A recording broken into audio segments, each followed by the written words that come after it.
Assalamu alaikum. Welcome back to Arshad Associates. Everybody invests for gain.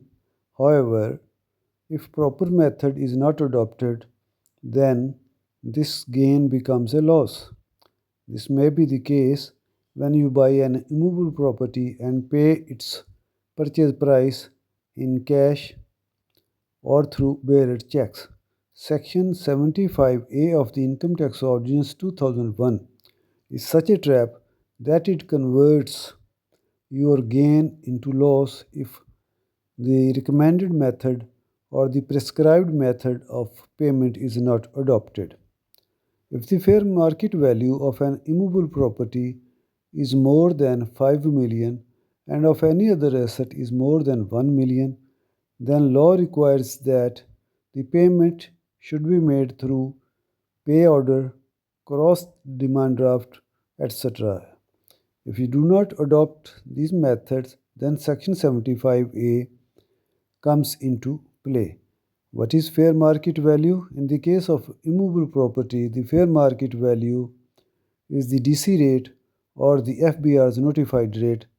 Whichever of the two is higher is considered as fair market value. Now, if you pay the purchase price of such assets in the form of cash, then at the time of purchase of immovable property, 5% of the fair market value is levied as a penalty.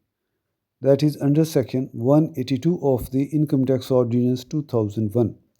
However, the more killing part remains common to both.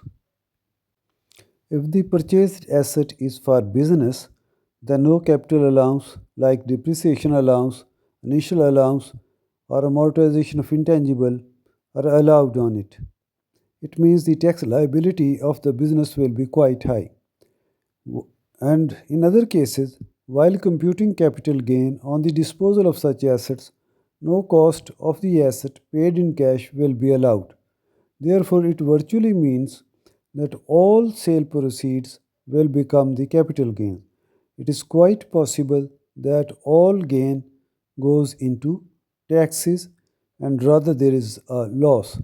In the example given here, a person buys a property for rupees 20 million and pays it in cash, and if it sells at rupees 23 million, then and the applicable rate is 10%, then penalty and CGT will be rupees 3.3 million against capital gain of only rupees 3 million. Thus, there will be a loss of rupees 3 lakh. Therefore, it is important that we remain tax compliant to remain protected from such loss.